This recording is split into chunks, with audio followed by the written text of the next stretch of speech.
I want to tell you, Ruto, that we are aware as a family and as Joluo and as Kenyans that you have very, very bad plans. You want to finish the life of Raila. And Ruto, we are warning you. We are warning you in broad daylight that if you attempt, Ruto, if you attempt, Ruto again, if you attempt. Uhuru Kenyatta sio rais wa Kenya. He has been called many names. To some, he is a hero. To others, a misery. But to millions, Raila Amollo Odinga is more than a man. He is a movement. A man whose life story mirrors the struggles, the hopes, and the heartbreaks of an entire nation. Na naibu wake walikuwa wamepata majeraha kwenye michezo.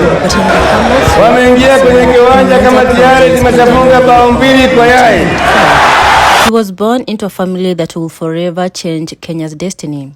His father, Raila Odinga, was not only a freedom fighter, but one of the most fearless voices in Kenya's path to independence. And from that home of courage, a young boy learned what it meant to stand firm, even when the world stood against you.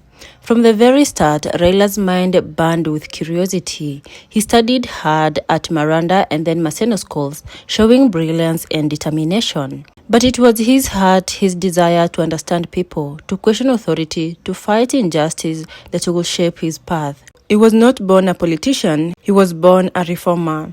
In the 1960s, Raila traveled far from home to study in East Germany. He arrived in a land divided by walls, literally. In Berlin, he saw two worlds separated by ideology. On one side, freedom, on the other, control.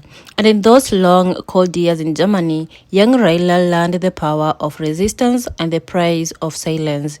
He studied mechanical engineering, but in truth, he was learning something far greater, the mechanics of revolution. When he returned to Kenya in 1970, he became back as both engineer and idealist. He began teaching at the University of Nairobi, molding minds, inspiring students.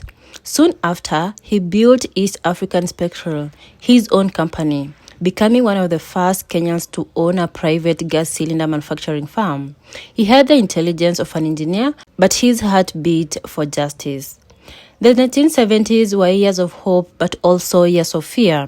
President Jomo Kenyatta's rule was coming to an end, and the shadows of dictatorship were already forming.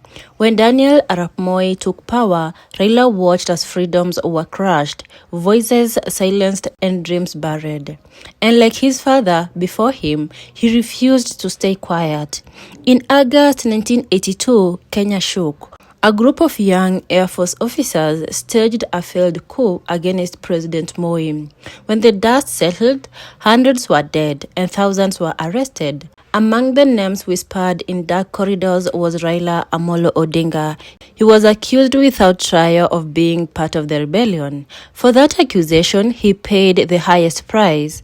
He was taken to community maximum prison, and for nearly 80 years, he disappeared from the world. No court, no trial, no justice, just silence and the cold walls of a cell. Those years were brutal. He was beaten, interrogated, and left alone for months in isolation. He could not see his family. He was denied the right to mourn when his mother passed away, but he did not break. Inside those dark chambers, a new Raila was born, a man no longer afraid to lose everything for truth. He once said, "They can imprison my body, but never my mind." And when he finally walked out of prison, Kenya had changed, but not enough. The air was still heavy with fear, and the people still waited for freedom. By the early 1990s, the call for multi-party democracy was rising. Young men and women were marching, shouting for change, and among them was Raila, the man who had become the voice of defiance. He joined the Forum of the Restoration of Democracy, forged alongside his father, Raila Odinga. Together, they called for a Kenya where power belonged to the people, not the palace. When Jaramogi passed away in 1994, many thought the movement would die with him, but Raila carried the flame forward. He became the face of opposition politics, the voice that could steal stadiums and shake governments. His speeches were fiery, his tone commanding, his presence magnetic. He was not just speaking, he was igniting a revolution of thought. In 1997, he ran for president under the National Development Party. He did not win, but his star only grew brighter. By 2001, he joined Moi's KANU, a move that shocked his supporters. But as history will show, it was a masterstroke of political chess. For when he left KANU the following year, he took the heart of the opposition with him. In 2002, he uttered 3 words that changed Kenya forever: Kibaki Tosha. That declaration united opposition forces and ended 40 years of KANU rule. Kibaki became president and Raila became the symbol of hope, the man who could rally a nation with just one phrase. But politics, as always, is not kind to dreamers. Disagreements arose, promises were broken, and alliances crumbled. By 2005, Raila was leading the Orange Democratic Movement, ODM, and when the government tried to change the constitution, he said no. The No campaign won, and Raila stood taller than ever. He had become what Moi once feared, the most powerful man never to hold the presidency. Then came 2007, a year that will test Kenya's soul. After bitterly contested election, the nation descended into chaos. Violence erupted, lives were lost, and for weeks, Kenya burned. It was one of the darkest moments in the country's history.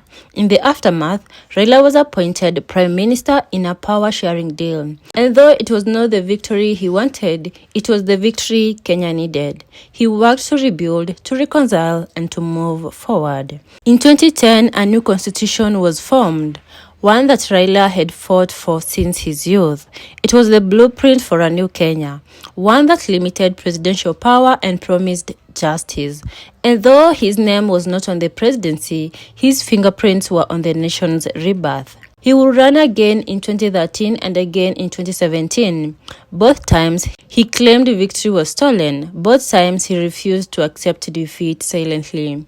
In 2018, after years of tension, came a handshake that stunned the world.